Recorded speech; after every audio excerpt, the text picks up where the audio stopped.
जय हिंद साथियों, मैं भारतीय इंडिया न्यूज़ से भारती। आज मैं एक कांग्रेस के नेता हैं जो अपने आप को उनमें काबिलियत कहा जाए और पूरे जीवन कांग्रेस में ही बिता दिए हैं और हम लोग के गार्जियन स्वरूप भी कहा जाए, एक गार्जियन इनको माना जाए। तो मैं आज इनसे जानकारी लेता हूं। सबसे पहले मैं इनका नाम जानता हूं, वह नाम बताएं। मैं बालमुकुंद पांडे, ग्राम पहाड़पुर, और मैं प्रखंड कांग्रेस कमेटी के अध्यक्ष लगातार 30 सालों से मैं चला रहा हूं। हाल ही में मुझे फिर से पदभार दिया गया और मैं कांग्रेस के संगठन के साथ हूं।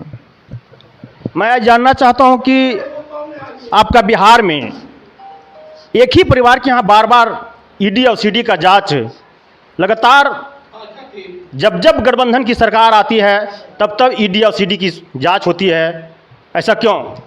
इसलिए कि पूरे देश में केवल बिहार ही नहीं, जितना विपक्षी दल है उन लोगों को इतना प्रताड़ित किया जा रहा है।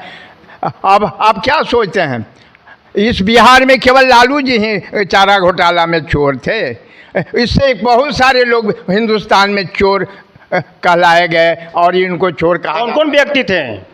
बहुत सारे लोग हैं। बताइए। आज मैं सबसे पहले मैं बोलना चाहता हूं, गृह मंत्री जी का बेटा बहुत बड़ा घोटाला किया है और आज उनको ईडी उसने कुछ नहीं पूछ रहा। आखिर क्यों? इस पर प्रधानमंत्री जी कहाँ हैं, क्यों नहीं बोलते हैं? बोलना चाहिए था और लगाना चाहिए था ईडी। तो उनके घर में जाके आ रहा तेज प्रताप, उस समय तो बच्चा बेचारा था, इसको क्या पता था। और अभी तो जब काम करने के लिए बिहार में एक लौता व्यक्ति है जो कुछ करना चाह रहा और करेगा, और उस व्यक्ति पर ईडी लगाया जा रहा है, ये बहुत ही शर्मनाक बात है।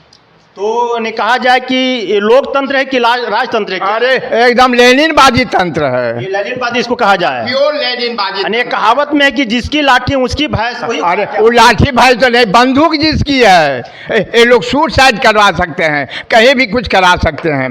ये बहुत ही गंदा बात है।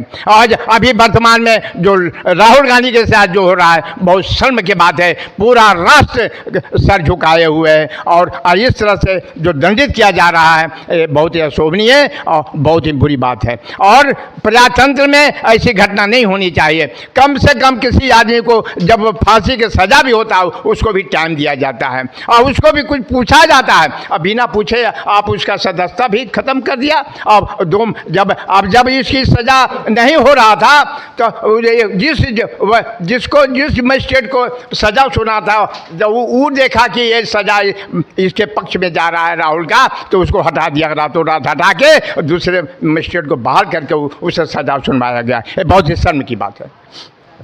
आप पे जो केंद्र सरकार है जो अभी वर्तमान में है, इसको क्या आप तानाशाही बोलेंगे? क्या एकदम प्योर तानाशाही है। ये राष्ट्र के हित के लिए बहुत ही, गरीबों के लिए, सारे केवल धनी मानी लोगों के लिए सरकार है और गरीबों को खून चूसा जाता है। जिस वजह से अब पशुओं के शरीर में जों लगता है और खून चूसता है, और खटमल जैसे सोने पर भी अच्छे व्यक्ति को भी, जो गरीब है, गुरबा है, खटमल क्यों लगता है? किसको लगता है? वो गरीब जो खाट पर सोता है उसको खटमल लगता है। जो सोफा हाल में जहाँ पर एसी तेसी से रखता है उसको खटमल क्या जाने गया। लेकिन जो और खटमल शोषण कर रहा है, उसी तरह से केंद्र सरकार गरीबों को शोषण कर रहा है।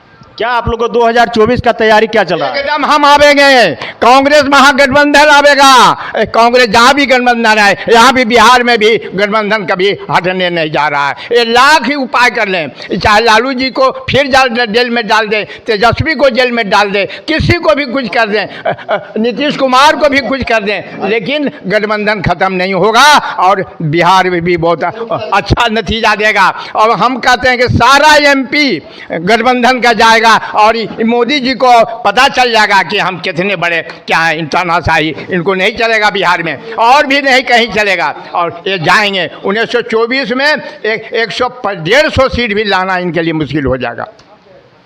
चलिए, बहुत बहुत धन्यवाद बाबा। यहाँ पर बैठे हुए एक हमारे साथी, इनको कहा जाए जदयू के युवा साथी, प्रखंड अध्यक्ष रणविजय जी हैं। मैं इनसे भी कुछ बात को जानना चाहता हूँ। कल विधानसभा मार्च में आपका पार्टी साथ नहीं था, आपका कल जो पैदल मार्च हुआ आपका राज्यपाल के यहाँ, जिसमें पूरे गठबंधन राहुल गांधी का विरोध में यानी सपोर्ट में जो निकला रोड पर, उसमें आपका जदयू पार्टी नहीं थी। हाँ, इसमें हम यही कहना चाहते हैं कि विशेष ऊपर वाले नेतृत्व की जो मतलब कि फैसला था उसके कारण वो लोग नहीं जा पाए। इसमें हम विशेष नहीं कुछ कर सकते हैं। आप विशेष कहने से मुकर रहे हैं, इनको पूरा बात की जानकारी नहीं है, ये कह रहे हैं कि ऊपर की बात है। अब इसकी बात मैं नहीं बता सकता हूँ। मैं एक प्रखंड अध्यक्ष हूँ और प्रखंड तक मैं सीमित हूँ। और मैं अब चलता हूँ, हम लोग को यानी कहा जाए एक राजद के स्तंभ फतेहपुर में, जिनको पिलर कहा जाए, और बहुत अपने मन तन से पूरे पार्टी में समर्पित रहते हैं। और हाल ही में इनका देख रहा हूँ गाड़ी में बोर्ड लगा हुआ है विधायक प्रतिनिधि। तो मैं इनसे जानना चाहता हूँ कि आप विधायक प्रतिनिधि हैं सर, और आपका जो अभी सरकार है, गठबंधन में सरकार है, और जो आपका फतेहपुर का एक ढाढ़न नदी का डायवर्सन जो बहुत जर्जर स्थिति में आप भी आते जाते हैं, इस पर क्या आपको कहना है? धन्यवाद भारती जी, आपके चैनल को भी धन्यवाद। उस पर हमें कहना है कि जो ठेकेदार को दिया गया था, वो ठेकेदार का कोरोना के कारण मृत्यु हुआ। उसके बाद उसके पुत्र को दिया गया, लेकिन पुत्र उसका इनकार कर दिया कि हमसे ये नहीं हो सकता, ये रीटेंडर होने जा रहा है। इसी के चलते विलम्ब हो रहा है।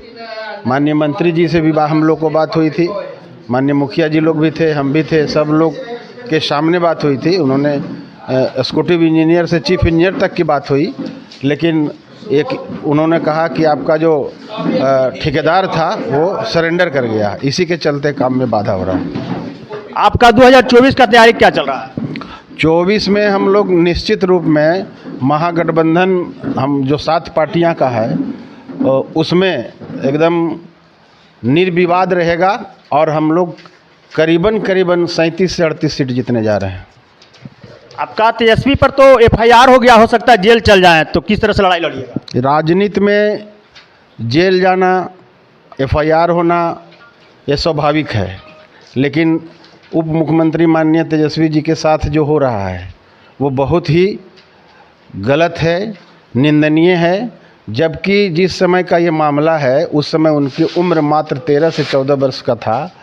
उसके बाद जब माननीय मुख्यमंत्री श्री नीतीश कुमार जी के महागठबंधन में वो शामिल हुए, तब से ये आपको सीबीआई, ईडी, ये मोदी फोबिया जो है उसका उस पर प्रकोप आया।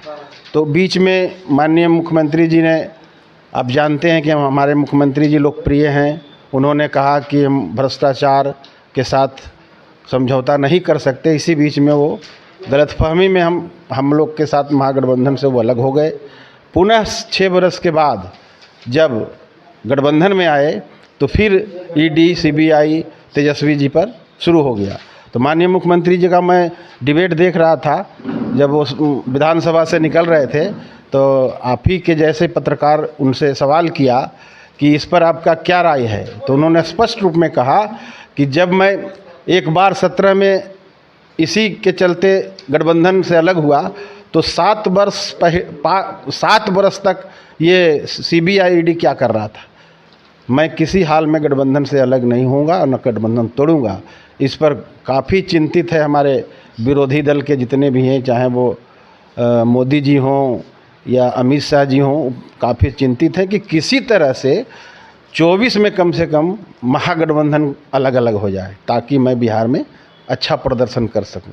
लेकिन भारती जी, आप भी ग्रामीण परिवेश से आते हैं, आप भी किसी न किसी पार्टी से जुड़े हैं।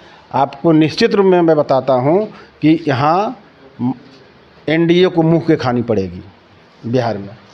आपका 2024 का पीएम का चेहरा कौन होगा? ये तो महागठबंधन तय करेगा कि कौन होगा। हम लोग बहुत बहुत धन्यवाद। मैं भारती इंडिया न्यूज़ से भारती।